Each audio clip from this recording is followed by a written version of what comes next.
هر کس که بی وطن شد آسایشی ندارد، بلبل که بی چمن شد آسایشی ندارد. هر کس که بی وطن شد آسایشی ندارد، بلبل که بی چمن شد آسایشی ندارد. گفتا خدای عالم با این چنین اشاره، آنی جدا ز من شد آسایشی ندارد. گفتا خدای عالم با این چنین اشاره، آنی جدا ز من شد آسایشی ندارد. از بحر مال و ثروت، از بحر جاه و دولت، هر کس چو رهزن شد آسایشی ندارد. از بحر مال و ثروت،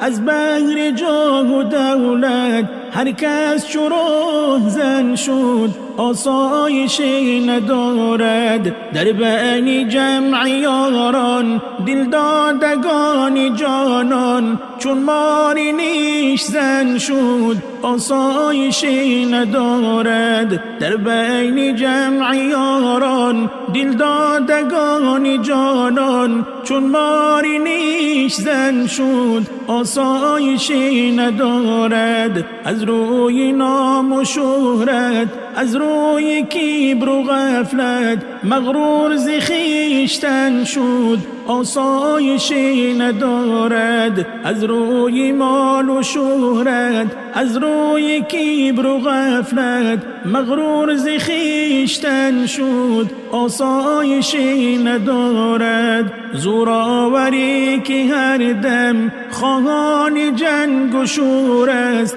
در جنگ تن به تن شد آسایشی ندارد. زورآوری که هر دم خواهان جنگ و شور است، در جنگ تن به تن شد آسایشی ندارد. آنی که کرد نفرت بر خلق و ملتی خویش، رسوای انجمن شد آسایشی ندارد. آنی که کرد نفرت بر خلق و ملتی خویش، رسوای انجمن شد آسایشی ندارد. هر کس که بی وطن شد آسایشی ندارد، بلبل که بی چمن شد آسایشی ندارد. هر کس که بی وطن شد آسایشی ندارد،